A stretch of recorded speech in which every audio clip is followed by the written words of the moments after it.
Di pesisir utara, berdiri sebuah tambak ikan sederhana yang sudah dikelola turun-temurun. Air tambak itu berwarna coklat keruh.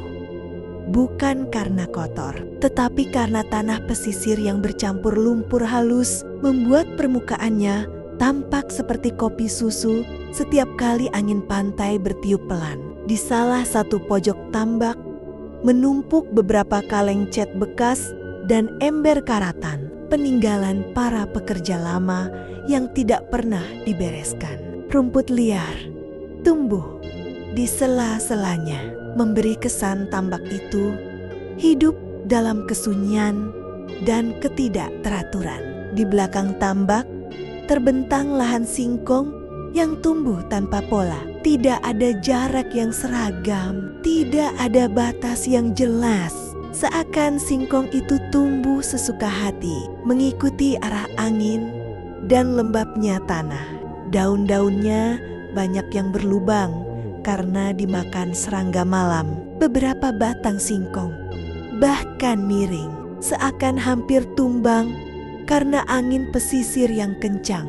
Akses menuju tambak itu menjadi masalah tersendiri. Jalan tanahnya sempit, dipenuhi batu kecil dan patahan cangkang laut yang terbawa banjir rob. Bila cuaca cerah, jalan masih bisa dilewati dengan hati-hati. Namun begitu hujan turun, jalan itu berubah menjadi kubangan becek yang tebal. Setiap langkah kaki atau roda sepeda motor terperosok beberapa sentimeter ke dalam lumpur berwarna hitam kecoklatan. Tanah liat itu lengket, membuat siapapun harus mengangkat kaki berkali-kali agar tidak terjebak. Kadang suara sepatu but pekerja terdengar saat mereka berusaha berjalan.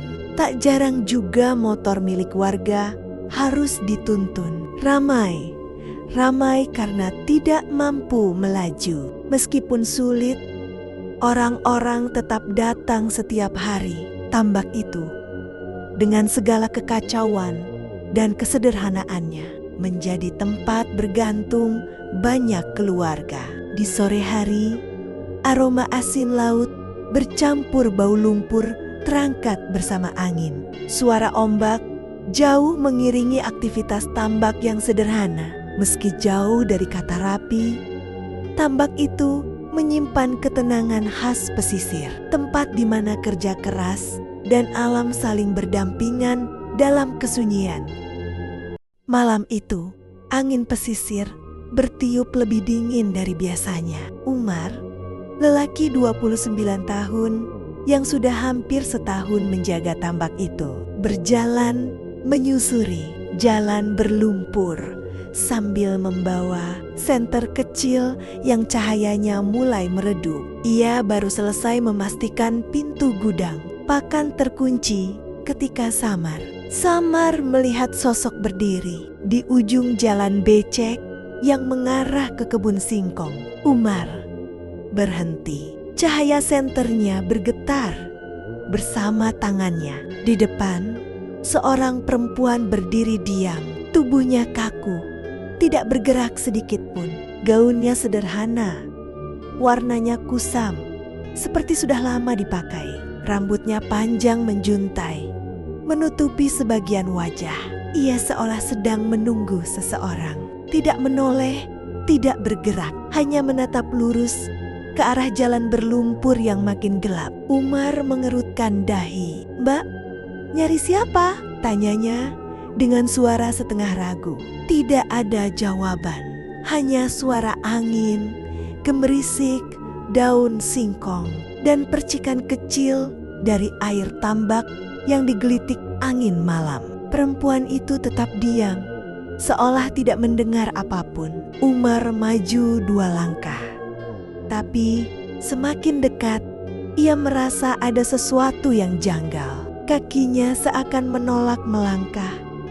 Bulu tengkuknya meremang tanpa sebab. Senter Umar tiba-tiba meredup lagi.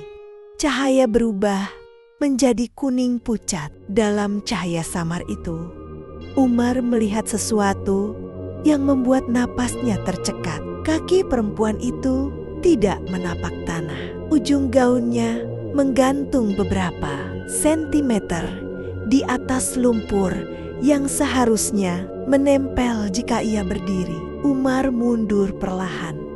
Detak jantungnya semakin cepat. Namun sebelum ia bisa berbalik, perempuan itu bergerak perlahan. Sangat perlahan. Kepalanya menoleh ke arah Umar dengan gerakan kaku seperti boneka kayu. Dan barulah Umar melihat wajahnya, pucat, tanpa ekspresi. Namun matanya seperti cekung terlalu dalam. Umar mematung. Tenggorokannya kering. Perempuan itu kemudian membuka mulut pelan, seakan ingin mengatakan sesuatu.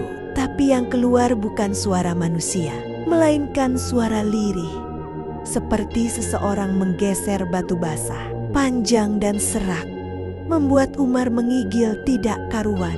Jalan berlumpur yang biasanya ia lewati setiap hari, malam itu terasa seperti perangkap yang menelan keberaniannya. Dan Umar mulai menyadari apapun yang ia lihat malam itu bukanlah orang yang sedang menunggu seseorang.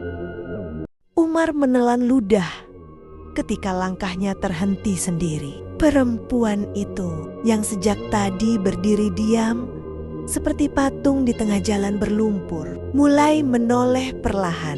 Gerakannya sangat pelan, seperti lehernya berderit, membuat bulu kuduk Umar berdiri seluruhnya. Dan ketika wajahnya akhirnya sepenuhnya terlihat, Umar langsung tersentak mundur. Wajah perempuan itu bukan wajah manusia biasa. Kulitnya koyak di beberapa bagian, seperti terbakar dan terkoyak sekaligus. Dari pipinya yang robek, darah gelap menetes perlahan, mengalir hingga ke dagu.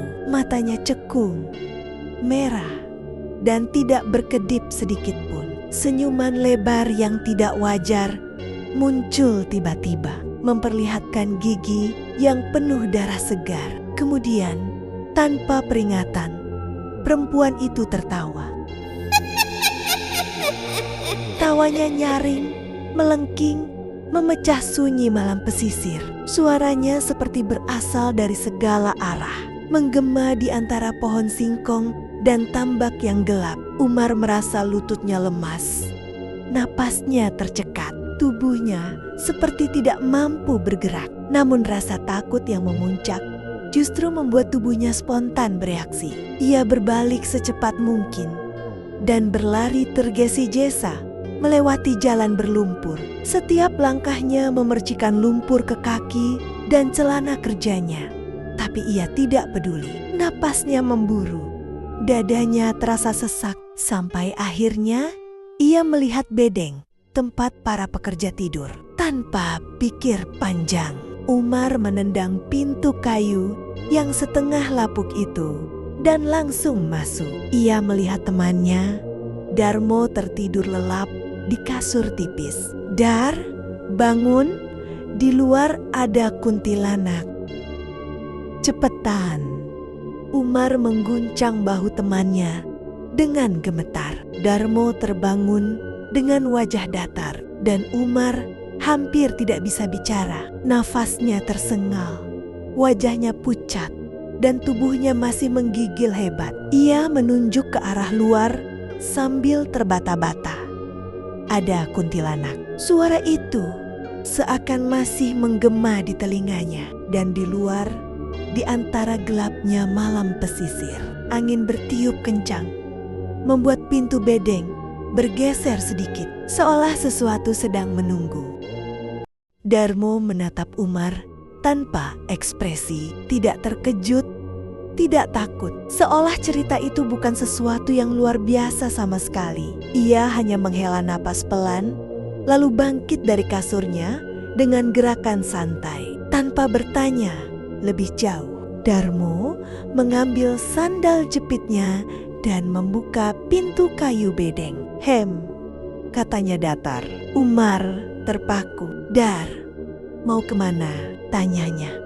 Suaranya setengah berbisik, penuh cemas. Darmo tidak menjawab. Ia hanya melangkah keluar dengan tenang, seperti seseorang yang sudah sangat mengenal apa yang sedang terjadi di luar sana. Angin malam menerpa tubuhnya, membawa aroma lumpur yang pekat dan suara serangga yang bersahutan. Umar merasakan bulu kuduknya kembali berdiri. Ada sesuatu dari cara Darmo berjalan, terlalu tenang, terlalu terbiasa. Umar akhirnya terduduk di kursi plastik hijau yang mulai rapuh di depan bedeng. Nafasnya masih belum teratur. Keringat dingin belum benar-benar hilang dari tengkuknya. Malam itu terasa jauh lebih sunyi dari biasanya.